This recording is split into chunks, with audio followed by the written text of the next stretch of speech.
যখন সেদিকে পারল না, তখন তার ছোট্ট মাসুম বাচ্চা, যার নাম আব্দুল্লাহ, মাত্র 8 বছর 9 বছরের শিশু সন্তান, যে ছিল নিষ্পাপ, এই শায়েকের এই ছেলে আব্দুল্লাহকে মারার জন্য কালো জাদু করতেও তারা ছাড়েনি। এটা আপনারা দেখেছেন? জানেন না অনেকে, তাই না? শায়েকের ছেলেকে মারার জন্য যখন সরাসরি মারতে পারছে না, ঠিক রাসূল সাল্লাল্লাহু আলাইহি সাল্লামকে যেমন জাদুটনা করা হয়েছিল, বান মারা হয়েছিল, যার কারণে রাসূল সাল্লাল্লাহু আলাইহি সাল্লাম অসুস্থ হয়ে পড়েছিলেন, আল্লাহর পক্ষ থেকে বার্তাবাহক ফেরেশতা জিবরাইল আলাইহিস সালাম সূরা ফালাক এবং নাসের 2টা সূরার 11টা আয়াত নিয়ে আসলেন ওহী করে। সূরা 2টা নাজিল হলো, এই 2 সূরার আমল শিক্ষা দিলেন, ফলে রাসূল সাল্লাল্লাহু আলাইহি সাল্লাম সুস্থ হয়ে গেলেন, জাদুটোনা বান কেটে গেল।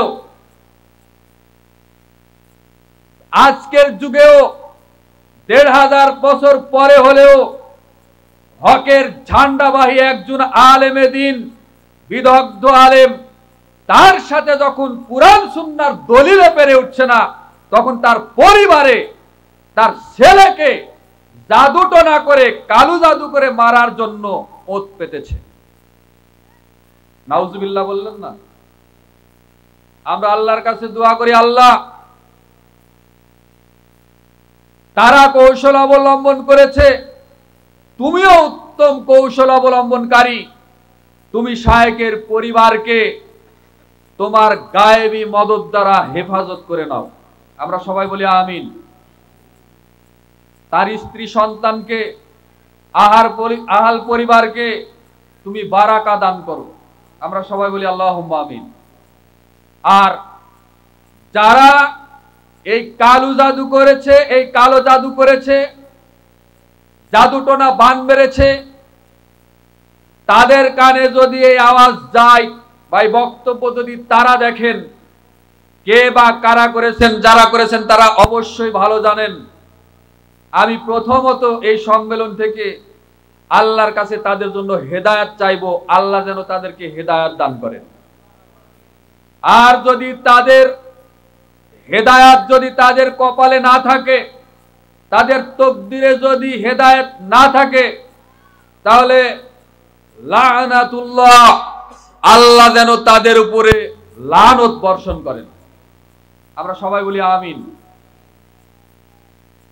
সম্মানিত দ্বীনী ভাই ও বোন, বক্তব্য দেওয়ার মতো আজকে তেমন একটা পরিবেশ নেই। অনেক বড় বড় আলেমে দ্বীন বসে আছেন, তাদেরকে বসিয়ে রেখে আমার মতো অতীব ক্ষুদ্র নগণ্য তলেবে এলেম বক্তব্য দেওয়াটা একটা বেমানান।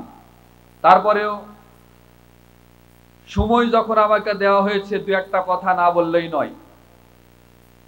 এই এলাকায় সারা বাংলাদেশের মধ্যে নওগাঁ জেলার সাপাহার উপজেলা এবং জেলার মধ্যে চাঁপাইনবাবগঞ্জ জেলা শত শত কওমি সালাফি মাদ্রাসা আছে।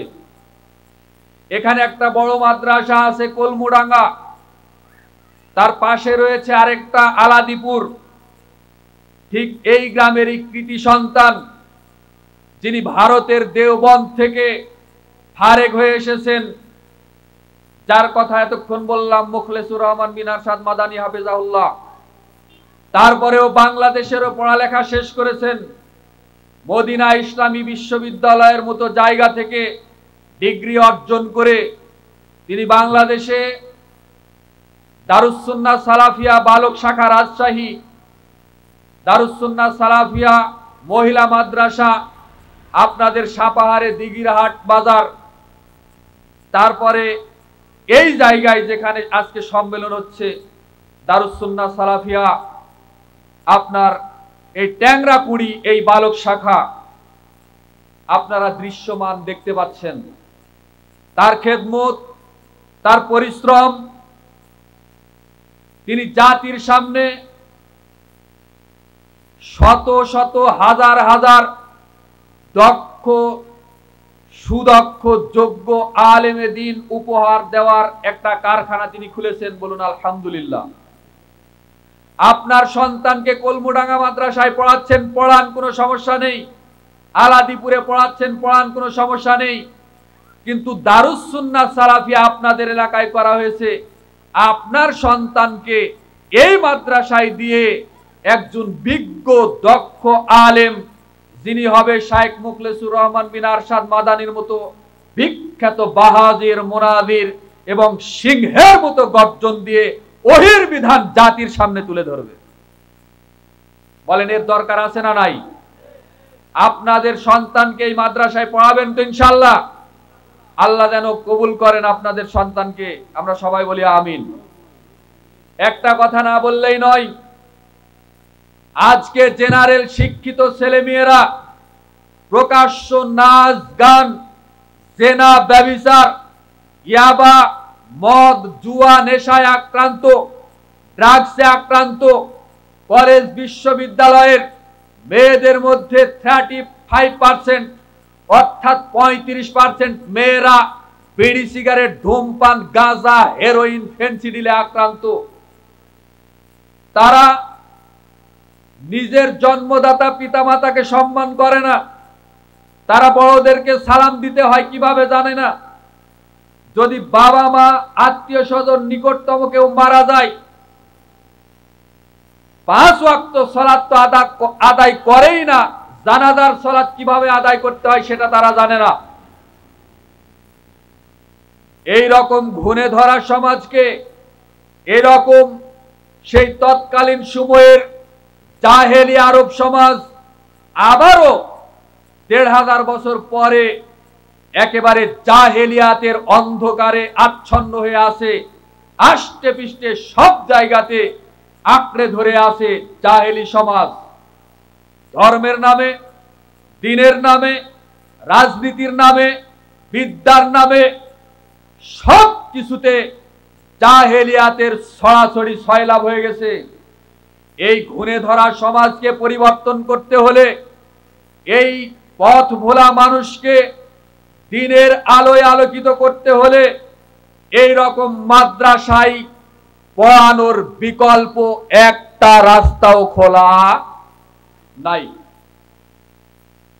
আপনার ছেলে, আপনার মেয়ে দারুস সুন্নাহ সালাফিয়া মাদ্রাসায় পড়ে হয়তোবা লন্ডনে চাকরি পাবে না, আমেরিকার এম্বাসিতে চাকরি পাবে না, কোনো হয়তোবা বিশ্ববিদ্যালয়ের ভিসি হতে পারবে না।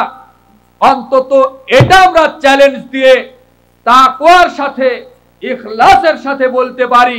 আর যাই হোক, নিজের জন্মদাতা পিতামাতা, আত্মীয় স্বজন, পাড়া প্রতিবেশী, তাদের সাথে অসভ্য আচরণ, শয়তানি আচরণ করবে না ইনশাআল্লাহ। জেনারেল শিক্ষিত ছেলে মেয়েরা, অনেক ছেলেরা দেখবেন রাস্তাঘাটে মানুষ আছে না কে আছে এটা দেখে না, প্যান্ট টাকনুর নিচে পড়ে আছে, মুখে দাড়ি নাই, ক্লিন শেভ করে, ধূমপান করছে। এদিকে ধূমপান করছে, মুখে আছে সিগারেট, আর এদিকে প্যান্টের জিপারটা, চেনটা টান দিয়ে কুকুরের মতো রাস্তায় পেশাব করে। আছে না নাই? এগুলি মানুষ নয়, এগুলি চতুষ্পদ জন্তুর চাইতেও খারাপ। এরা হতে পারে অনার্স মাস্টার্স পাস, হতে পারে কোনো বিশ্ববিদ্যালয় থেকে পিএইচডি ডিগ্রি অর্জন করেছে, হতে পারে বিসিএস ক্যাডার, কিন্তু আল্লাহর কাছে এরা মানুষ রূপী চতুষ্পদ জন্তুর চাইতেও খারাপ। এরা মানুষ রূপী ইবলিশ, মানুষ রূপী শয়তান। দারুস সুন্নাহ সালাফিয়া মাদ্রাসায় আপনার সন্তানকে পড়ালে এতটুকু নিশ্চিত থাকতে পারেন, তারা বড়দেরকে সম্মান করবে, ছোটদেরকে স্নেহ করবে, পিতামাতাকে সম্মান করবে। পিতামাতার যে হক রয়েছে, এই হকটা তারা পুরোপুরি আদায় করবে ইনশাআল্লাহ। আল্লাহ যেন তুমি আমাদের সন্তানদেরকে এই দারুস সুন্নাহ সালাফিয়া মাদ্রাসায় পড়ানোর তৌফিক দান করো। আমরা সবাই বলি আল্লাহুম্মা আমিন। দু একটা কথা না বললেই নয়, আল্লাহ রাব্বুল আলামিন সর্বপ্রথম পবিত্র কুরআনুল কারিমে যে বাক্যগুলো ওহির মাধ্যমে দিয়েছিলেন তা হচ্ছে সূরা আলাকের প্রথম 5টা আয়াত। আয়াতটা আপনাদের সবারই জানা আছে, কি? ইকরা বিসমি রাব্বিকাল্লাযী খলাক। পড়ো তোমার প্রভুর নামে যিনি তোমাদেরকে সৃষ্টি করেছেন। তাহলে এই যে আল্লাহ সুবহানাহু ওয়া তাআলা পড়ার কথা বলেছেন, না পড়লে কি জ্ঞান অর্জন হবে ভাই? বলেন, না পড়লে কি জ্ঞান অর্জন হবে? তাহলে আল্লাহ যে পড়ার কথা বললেন, এটা কি পড়া? সেটা হলো ইসলাম ধর্মের ভিতরে পবিত্র কুরআন এবং সহিহ হাদিসে যা বর্ণিত হয়েছে এটাই হলো পড়ার নির্দেশ স্বয়ং আল্লাহ সুবহানাহু ওয়া তাআলা দিয়েছেন। রাসূলুল্লাহ সাল্লাল্লাহু আলাইহি সাল্লাম তিনি বলেছেন, তলাবুল ইলমি ফারিদাতুন আলা কুল্লি মুসলিম। প্রত্যেকটা মুসলমানের উপরে জ্ঞান অর্জন করা ফরজ। আর এই জ্ঞানটা হলো কুরআন সুন্নাহর জ্ঞান। বলেন সুবহানাল্লাহ। সুনান ইবনে মাজার 224 নম্বর হাদিস, হাদিস সহিহ। বলছিলাম যে আপনারা আপনাদের সোনামণিকে, আপনাদের কলিজার টুকরা সন্তানকে অবশ্যই অবশ্যই দারুস সুন্নাহ সালাফিয়া মাদ্রাসায় ভর্তি করে তাদেরকে কোরআন সুন্নাহর জ্ঞানে জ্ঞানান্বিত করে ইলম অর্জন করে তাকে মানুষের মতো মানুষ করার চেষ্টা করুন। আল্লাহ সুবহানাহু ওয়া তাআলা আপনাদেরকে কবুল করুন। সেই সাথে আমরা দৃঢ়তার সাথে আমাদের দারুস সুন্নাহ সালাফিয়া টিমের শায়েখের এবং মাদ্রাসা পরিচালনা কমিটির বা সকল শিক্ষকদের, উস্তাদদের একটা প্রতিজ্ঞা আছে, সন্তান আপনাদের, কিন্তু মানুষ তৈরি করার দায়িত্ব আমাদের। এতটুকু সহযোগিতা আপনারা করবেন তো ইনশাআল্লাহ? এই এলাকার মানুষ কারা কারা করবেন আল্লাহকে দু হাত তুলে দেখান। লিল্লাহে তাকবীর, লিল্লাহে তাকবীর। আল্লাহ তুমি আমাদের দারুস সুন্নাহ সালাফিয়া মাদ্রাসাকে কবুল করো। তুমি আমাদের মাদ্রাসার পরিচালক, আমাদের মুদির শ্রদ্ধেয় শায়েখ মুখলেসুর রহমান বিন আরশাদ মাদানী হাফিজাহুল্লাহকে কবুল করো। তার আহল পরিবারে বারাকা দান করো এবং মাদ্রাসার যারা উস্তাদ রয়েছেন তাদের সকলকে সুস্থ রাখো এবং তাদের যারা ছাত্র রয়েছেন তাদেরকে কোরআন সুন্নাহর সঠিক শিক্ষা দান করার তৌফিক তুমি আল্লাহ দান করো। আমরা সবাই বলি আমিন ইয়া রাব্বাল আলামিন। আসসালামু আলাইকুম ওয়া রাহমাতুল্লাহি ওয়া বারাকাতুহু। ওয়ালাইকুম আসসালাম ওয়া রাহমাতুল্লাহি ওয়া বারাকাতুহু। আলহামদুলিল্লাহ, অসংখ্য জাযাকাল্লাহু খাইরান, বারাকাল্লাহু ফিকুম দাঈ সোহেল বিন মকবুল, যিনি সুদূর রাজশাহী থেকে আমাদের মাঝে উপস্থিত থেকে গুরুত্বপূর্ণ আলোচনা রেখেছেন। আলহামদুলিল্লাহ,